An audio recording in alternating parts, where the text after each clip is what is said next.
My husband left me during chemo. 4 years later he came back, not knowing I was healthy and living with the ex he feared most. About 5 years ago, I got married to my now ex-husband, Jerry. We were both 25 at the time, fresh out of college, and had been dating for around 3 years. Getting married just felt like the natural next step. We were happy, in love, and everything seemed to line up. But not even a year into our marriage, right when I hit one of the lowest points in my life, Jerry walked out on me. It all started about 4 months after the wedding. I'd been feeling off for a while, tired, run down, just not myself, but we chalked it up to stress or maybe a flu that wouldn't quit. Eventually, things got worse, and we had no choice but to take it seriously. That's when I got the diagnosis, stage 2 cervical cancer. After that, everything changed. I was constantly in and out of hospitals, and those first couple of months were rough. But Jerry, bless him, stepped up in a big way. He took charge of all the medical paperwork, talked to the doctors, made sure I was eating, resting. He was there for everything. When I started chemo and began losing my hair, he even shaved his head to show support. I remember thinking, wow, I don't know what I'd do without him. He was amazing, at least in the beginning. But as time passed and my condition didn't improve, things started to shift. 6 months in, despite all the treatments, my health was still declining. Slowly but surely, Jerry began pulling away. At first, it was subtle. He just seemed a little more distant, but then he stopped talking to me altogether. I'd try to open up to him or ask him how he was feeling, but he'd shut down every time. It hurt. It felt like on top of fighting for my life, I was also being abandoned by the one person I thought I could count on. Out of desperation, I started picking fights, anything to get a reaction out of him. And for a while, it kind of worked. But eventually, even that stopped making a difference. He just emotionally checked out. Then, 2 weeks before our first wedding anniversary, I woke up to find him gone. Just like that. He'd left a note on our nightstand telling me not to look for him, that he didn't want to be found. At first, I thought he was joking, a cruel prank maybe. I tried calling him, texting him, nothing. After a few attempts, it hit me, he'd blocked me. My number, my social media, everything. I went into full panic mode and called his parents, hoping they'd know something. They said they didn't, promised they'd look into it, but I never heard back from them. I told my own parents what had happened, and they moved in with me to help out while we assumed Jerry would show up eventually. But days passed, then weeks, and he never came back. I tried everything I could think of to find him, but it was like he'd vanished. No one knew where he went, or if they did, they weren't saying. That kind of abandonment takes a toll on you. I was heartbroken, lost, and deeply depressed. I kept reaching out to his parents, hoping for some kind of answer. For a whole month, nothing, until one day they showed up at my door. But they weren't there to check on me or explain anything. They were cold, distant, and they'd only come to serve me with divorce papers. I was crushed. That's when I realized they had been in touch with Jerry all along. They just didn't want to tell me. All they said was that Jerry didn't want anything to do with me anymore. He was sorry, but this was how it had to end. He didn't want to waste his life on someone like me. I can't even describe how painful that was to hear. And honestly, I don't think it was just the cancer that drove him away. I think he just didn't want the burden. And while I do get that it must have been hard for him too, all I ever wanted was for him to be honest. After everything we'd been through, 3 years of dating, 1 year of marriage, I thought I at least deserved a real conversation. But he didn't think I was worth even that. It took a while, but eventually I came to terms with it. When the papers came, I signed them. There was no dramatic fight, no big blow-up. What was the point? It was clear there was nothing left to hold on to. I had my lawyer go over everything carefully, but to be fair, the terms were reasonable. We didn't have any shared assets or property, and neither of us was interested in dragging things out. So, after the mandatory waiting period, the divorce was finalized. We never even saw each other again. Anything that needed to be said was handled between our lawyers, and in my case, through his parents. After that, I never heard from them again either. I was completely broken. My health started to deteriorate even more after the heartbreak, and even though my parents were doing their best to be strong, I could tell it was taking a toll on them too. That's when I knew I had to keep fighting, not just for myself, but for them. It would have been easy to give up back then, but something inside me refused to. And somehow, maybe it was the treatment finally working, or maybe it was just pure willpower, I pulled through. I'm proud to say I've been cancer-free for the past 3 months. It was a long, painful road, but I made it. Over the past 4 years, I've tried to focus on gratitude. I've been thankful just to be alive, to still be here. And part of that healing process was being open to love again. That's why, 6 months ago, I made the decision to let my ex-boyfriend move in with me. Just for a little context, he and I dated back in college for about 2 years. Andy and I had broken up not long after we graduated because, at the time, our goals in life just didn't line up. We were headed in different directions, and as much as we cared for each other, we figured it was best to go our separate ways. Andy had been part of our larger friend group in college, which, funny enough, is also how I met Jerry. He and Andy ran in the same circle, so we all kind of knew each other. After graduation, Andy and I lost touch. We didn't keep in contact, and a couple of months after Andy and I had ended things, Jerry reached out. At first, we were just chatting as friends, but before long, he opened up and told me that he'd had feelings for me all through college. He said he never acted on them because I was with Andy, but now that we were broken up, he wanted to take a chance and ask me out. I didn't say yes right away, it took a few months, but eventually, I gave it a shot. That's how Jerry and I started dating. Even as things got serious between us, Jerry couldn't quite let go of his insecurities about Andy.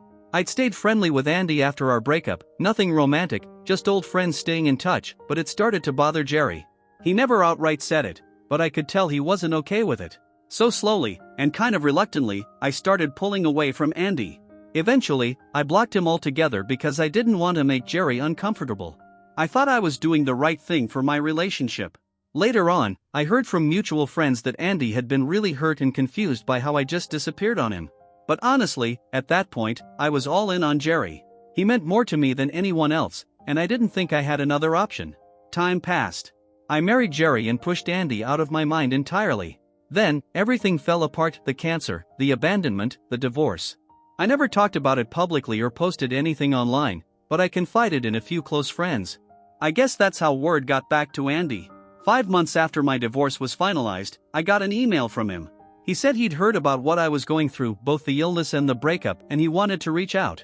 He was kind, really gentle in his words.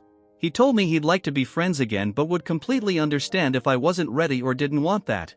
He didn't pressure me, he just said he'd be there if I ever needed someone to talk to.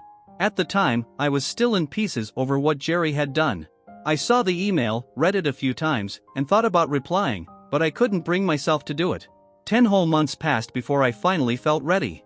I'd made my peace with the fact that Jerry was never coming back. My friends had been encouraging me to reach out, just as friends, and I finally took the step.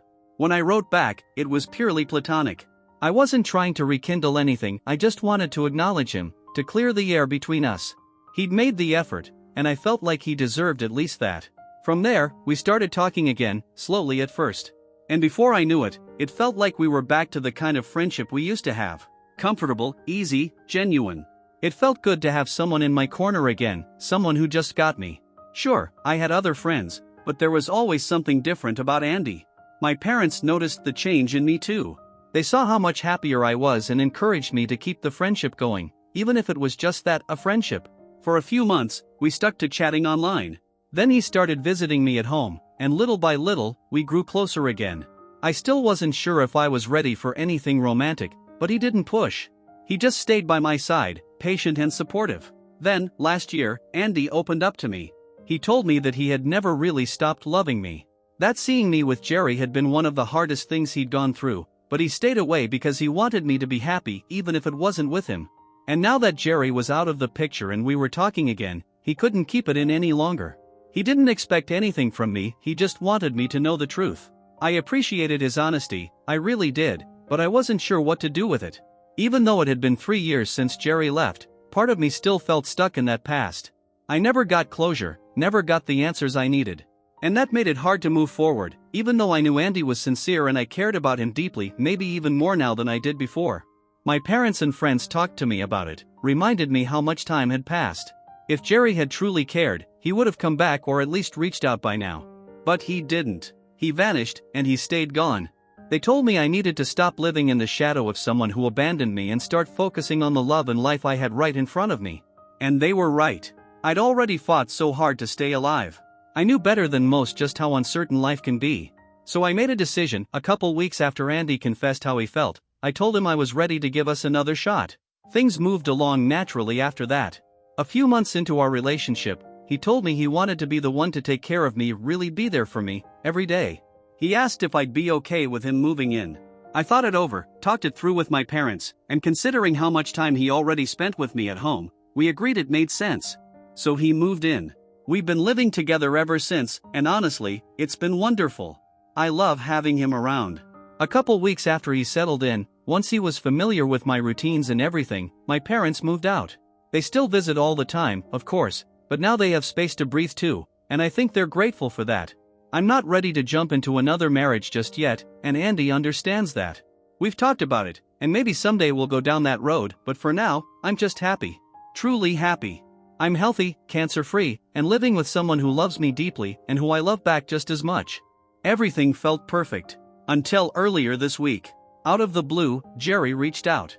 After years of silence, he finally unblocked me everywhere and sent me a message on Facebook.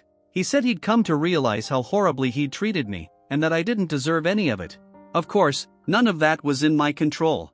Jerry's message made it clear that he knew I'd been diagnosed with cancer and that things hadn't been going well with my treatment. He admitted that instead of sticking around and facing it with me, he got overwhelmed and did the cowardly thing, he ran. No conversation, no warning. Just vanished. He said he owed me closure. But more than that, he claimed that he still loved me. According to him, not a single day had gone by in the last 4 years when he didn't miss me. He said he was ready to give our marriage another shot, no matter what that meant, even if I was still sick and he had to take care of me for the rest of our lives.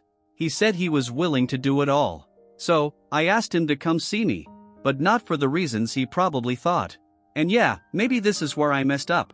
I didn't invite him over out of curiosity or kindness. My intentions were crystal clear, I wanted to hurt him. I hadn't told anyone outside of close friends and family that I was healthy again. No social media posts. No updates. Jerry still thought I was sick, probably struggling and alone. And after disappearing for 4 years, he suddenly decided to waltz back into my life? Like nothing happened? It felt like a slap in the face. He really believed I'd just open the door and welcome him back without asking any questions? He didn't even bother to explain what he'd been doing all this time. That kind of arrogance lit a fire in me. I was furious. So I decided I'd teach him a lesson. I invited him to my house, not to reconnect, but to show him how far I'd come without him. He didn't know anything about my relationship with Andy. I've never been one to publicize my personal life online. Honestly, the only time I ever really posted about Jerry was when we got married. So hardly anyone even knew I was with Andy now, especially not anyone still in contact with Jerry. A couple of days ago, Jerry showed up at my door holding flowers and chocolates. I opened the door, smiled, and called Andy over. Right there, in front of him, I told Jerry I appreciated the apology and the gesture, but that I'd moved on and I didn't want him back. And that's when he completely lost it. He freaked out, started accusing me of betraying him. He even had the nerve to accuse me of cheating, which made no sense because I wasn't even in a relationship with him when Andy and I got back together. But I didn't care. I'd said what I needed to say, and the look on his face was all the confirmation I needed that he'd finally felt the pain he'd put me through. While he was spiraling on my porch, I turned around, closed the door, and went back inside with Andy to finish watching TV. For the record, I hadn't warned Andy about any of this. But once I explained, he didn't really have a problem with how I handled it. He understood where I was coming from. My parents and my friends, on the other hand? Not so much. They told me flat out that it wasn't necessary, and maybe they were right. They said I could have just ignored the message instead of stirring things up again. Inviting Jerry over just to hurt him? That was me inviting chaos back into my life, and I get their point. Looking back, I can admit it was petty. But at the time, it felt like the only way I could close the chapter for good. Now, Jerry's parents won't stop calling and messaging me. They say I was heartless, that if I had truly moved on, I should have never asked him to come over. They're saying I gave him false hope and crushed him on purpose. According to them, he genuinely wanted to make things right, and I wrecked his mental health all over again. Worse, they've gone as far as accusing me of having an affair with Andy this whole time. That's insane, especially considering I had cut Andy off completely before Jerry and I even got married. I gave up that friendship out of respect for Jerry, and for years, I was focused solely on surviving, not dating. But now, they're trying to rewrite the story to make their son the victim and paint me as the villain. Like Jerry didn't leave me when I needed him most. Like he didn't disappear for 4 years and skip out on the divorce process altogether. Like his parents weren't silent through all of that, never once reaching out to see how I was doing. Now they expect me to play the bigger person and just let everything go?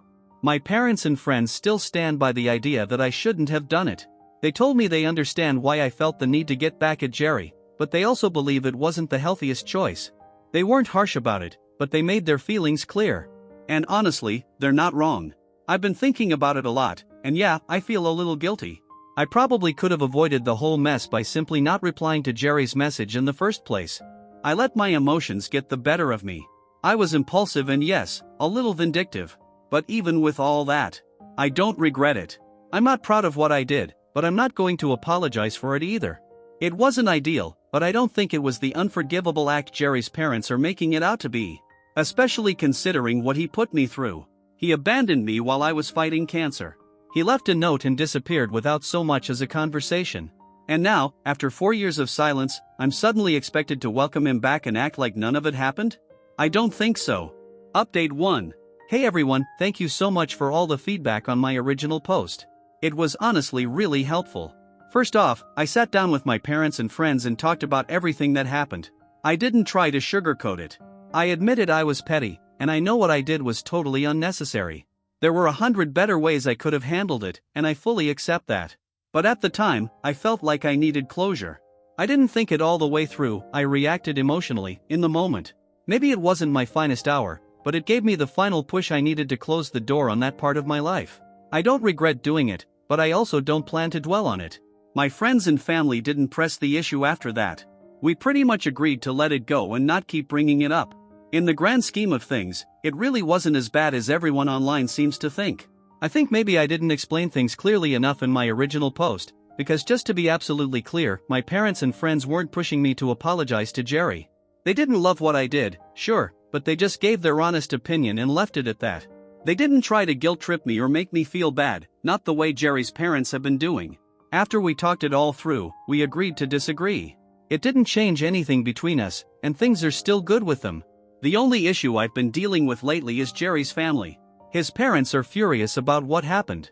They've been sending me email after email, insisting that I owe Jerry a massive apology. According to them, I emotionally tortured him by inviting him over and then showing him I had moved on. They say I gave him false hope and now I need to clear things up face to face. They even want me to explain, in person, that I didn't have anything going on with Andy back when Jerry and I were together. Apparently, Jerry's completely shattered, and I'm somehow responsible for all of it.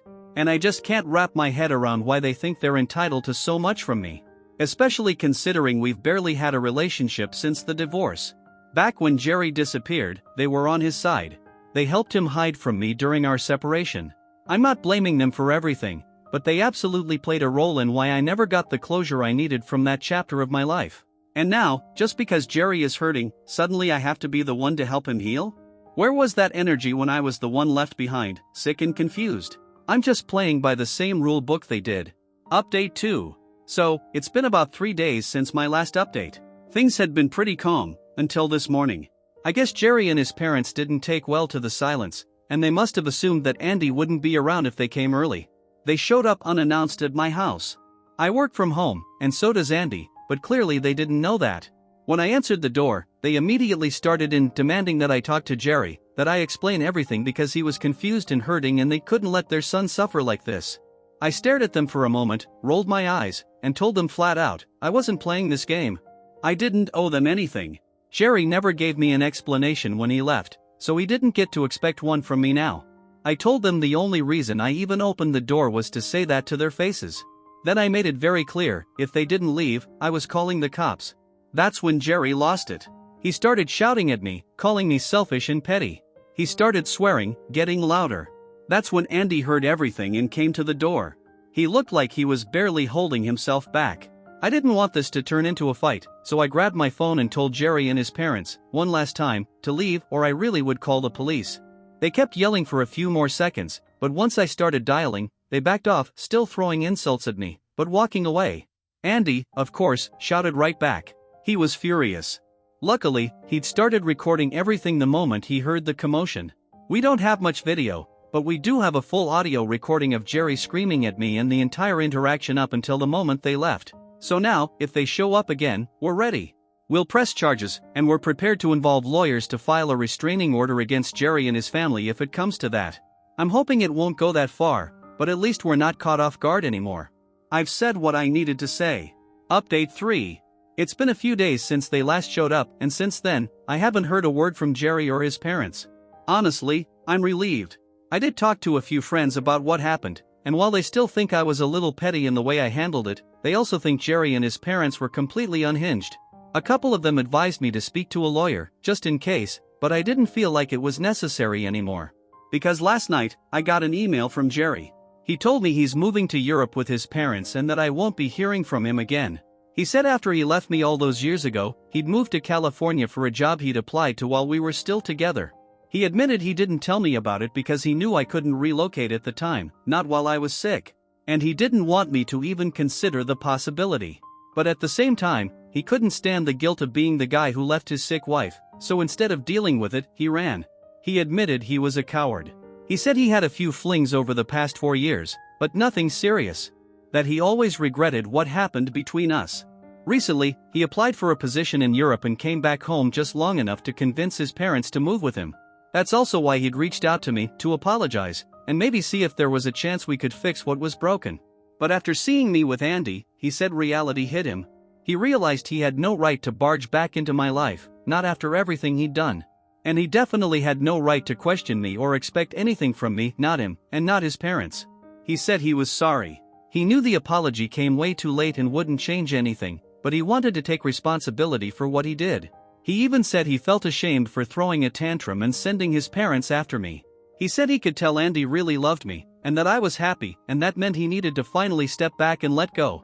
And I'm really glad he came to that conclusion. I didn't respond to his email. But I showed it to Andy, and later shared it with my parents and a few close friends. Everyone agreed it was enough. That chapter's finally over. And now, I can move on.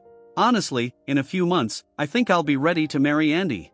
I've got a second chance at love, at life, and I don't want to waste it. I'm ready to build a future with someone who never gave up on me even when I was at my worst. I finally got the closure I needed. And I'm finally free to live my life to the fullest again.